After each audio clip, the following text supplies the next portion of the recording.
단비가 내렸지만 강릉 오봉댐 저수율은 36%에 머물고 있습니다.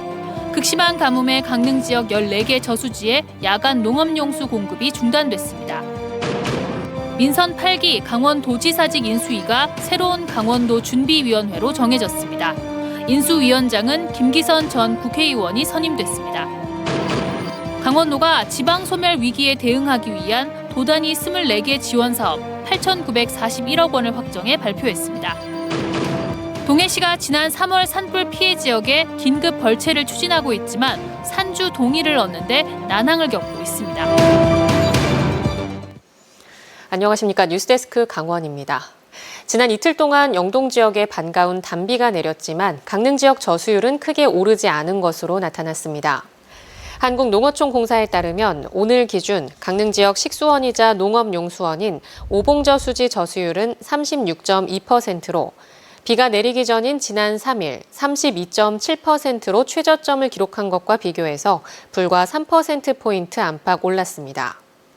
한편 지난 봄철 강원도 평균 기온이 1973년 기상 관측을 시작한 이후 가장 높은 평균 12도를 보인 반면 강수일수는 18.6일로 역대 최하위를 기록했습니다. 민선 8기 강원도정의 향배를 가늠할 인수위원회 수장으로 김기선 전 국회의원이 선임됐습니다. 김진태 강원도지사 당선인은 강원도지사직 인수위원회를 새로운 강원도 준비위원회로 명명했습니다. 강화길 기자가 보도합니다. 김진태 강원도지사 당선인이 인수위원회를 새로운 강원도 준비위원회로 정했습니다. 선거 대책위원회 이름으로 쓰던 새로운 강원을 그대로 이어받았습니다. 단순한 인수인계가 아닌 새로운 강원도를 정말 준비하는 시대적 사명을 띠고 있다는 것을 강조하기 위한 것으로 이해해 주시기 바랍니다. 인수 작업을 주의할 위원장에는 김기선 전 국회의원이 선임됐습니다. 재선 국회의원과 강원도 정무부지사를 지낸 김 위원장은 김진태 후보 선거 캠프의 수장이었습니다. 앞으로 당선인의 강원도정에 대한 부상과 방향 그리고 실현시키고자 하는 강원도 시대가 어떤 시대인지. 새 강원 준비는 기획행정과 경제건설 등 4개 분과로 구성됩니다. 20인 이내 인수위원 아래 국민의힘 당직자를 포함한 전문위원과 실무위원, 자문위원까지 둘 계획입니다. 인수위는 다음 달 1일 도지사 취임까지 3주 동안 도정 현안부터 파악하고 당선인의 선거 공약을 재검토한 뒤 추진 일정을 확정할 방침입니다. 이와 관련해 김 위원장은 최문순 도정의 계승 발전시킬 부분은 물론 논란이 되고 있는 사업에 대해서도 살피겠다고 밝혔습니다. 재검토돼야 될 그런 것들은 반드시 있을 거다. 어떤 구체적으로 뭐다. 이것은 제가 볼 때는 선입견이라고 생각을 하고 있고요. 잘 들여다봐야 되겠다. 강원도도 사전 준비를 다 마쳤습니다. 인수위 사무실은 강원도청 2청사 6층에 마련됐습니다. 당선인 집무실과 인수위 회의실 등이 꾸며져 있습니다. 또 수명가량의 공무원을 파견합니다. 아울러 인수위가 출범하면 곧바로 업무 보고와 당선인 공약 이행 계획 등을 보고할 계획입니다. 인수위는 이번 주 인수위원 인선을 마무리하고 늦어도 다음 주 월요일 출범할 예정입니다. MBC 뉴스 강화길입니다. 이번 6일 지방선거에 출마했던 강원도 내 후보자 68명이 선거운동 기간에 쓴 돈을 한 푼도 돌려받지 못하는 것으로 집계됐습니다. 강원도 선거관리위원회에 따르면 이번 선거에 출마했던 후보 436명 가운데 득표율이 10%를 넘지 못하는 강원도 교육감 후보 2명과 시장군수 후보 8명, 도의원 후보 1명, 시군의원 후보 57명 등 68명이 법정 선거 비용을 전혀 돌려받지 못합니다. 득표율이 15%면 선거비용 제한액 범위 내 전액을, 10에서 15%면 제한액의 절반을 돌려받을 수 있습니다. 지방선거 출마자들은 오는 13일까지 선관위에 선거비용 보전을 청구해야 돌려받을 수 있습니다.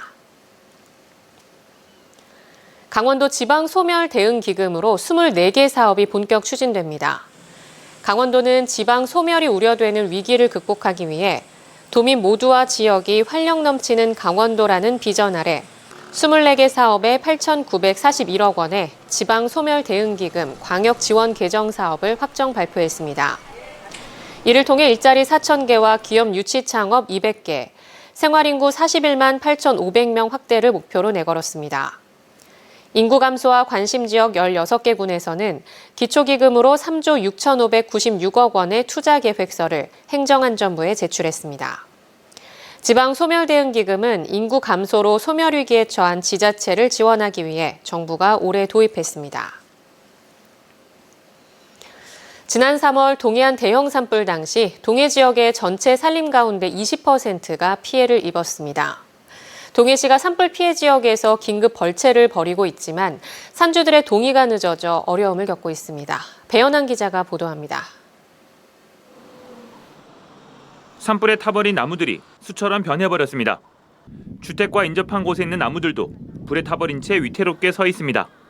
지난 3월 강릉시 옥계면에서 난 산불이 동해시로까지 번지면서 엄청난 산림이 피해를 입었습니다. 여름 장마철을 앞두고 산사태 발생이 우려되는 데다 마을 미관도 해치고 있어 주민들은 피해 나무를 빨리 베어줄 것을 바라고 있습니다. 다 걱정은 되죠. 나무가 저렇게 훼손이 되고 보기에도 그렇고 이러니까 저걸 해서 벌목을 해서 좀 눈에 안 보이게 좀 하면은 너무 시커멓고 너무 누렇고 보기 싫잖아요. 동해 지역의 산불 피해 산림은 전체의 5분의 1에 해당하는 2,735헥타르에 달합니다. 동해시는 연말까지 105억 원을 들여 민가와 인접해 있거나 산사태 피해가 예상되는 지역을 비롯해 경관 보호가 필요한 지역 등 모두 221헥타르를 긴급 벌채할 계획입니다. 산불 피해목들에 대한 긴급 벌채가 진행돼야 하지만 산지 소유자들의 동의를 받는 과정이 난항을 겪고 있습니다.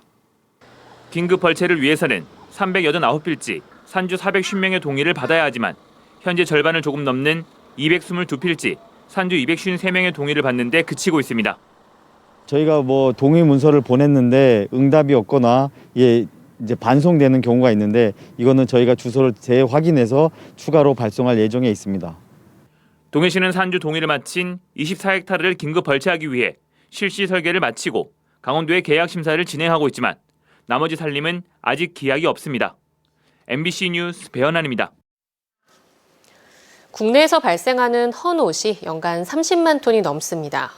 대부분은 선별해서 동남아로 수출하고 있지만 잘못 버려져 재활용도 못하고 폐기해야 하는 옷들도 적지 않습니다. 권기만 기자가 취재했습니다. 헌옷 수거함이 다른 쓰레기에 둘러싸여 있습니다.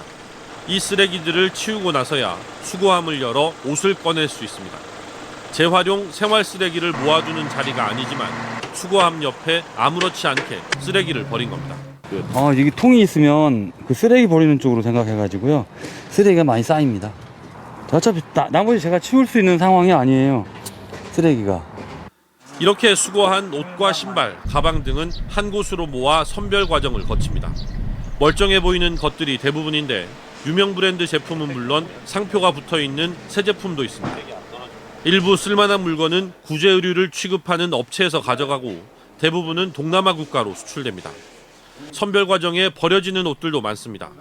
심하게 훼손되거나 오염된 옷인데 모두 종량제 봉투에 담아 땅에 묻습니다. 전체 수거량의 10% 이상이 이렇게 폐기 처분됩니다. 그 원인 중 하나가 바로 헌옷 수거함에 다른 쓰레기를 섞어 버리기 때문입니다. 심지어 음식물 쓰레기가 함께 들어있는 경우도 있다고 합니다. 통에다가 그냥 음식물을 그냥 넣어버리면 다른 옷을 다 버리죠. 그냥 염색이 되고 해가지고 딱 젖고 구더기 같은 게 생기고 막 그런 경우도 있고요. 심하게 오염되거나 젖어 있는 헌옷들은 이렇게 세탁이나 건조하는 과정을 거쳐야 재활용이 가능합니다. 추가적인 비용이 들기 때문에 그냥 버려지는 경우도 많습니다. 국내에서 발생하는 헌옷은 연간 35만 톤가량으로 추산되는데 이 가운데 일부만 국내에서 재활용되고 30만 톤 이상은 동남아로 수출해 처리됩니다. 그런데 동남아 현지에서도 수입된 헌옷이 남기 시작한 상황이어서 언제든지 수입을 중단할 수 있습니다. 결국 우리가 직접 처리해야 할 헌옷들이 늘어날 수밖에 없는데 현재로선 소각이나 매립 말고는 대안이 없습니다. MBC 뉴스 권기만입니다.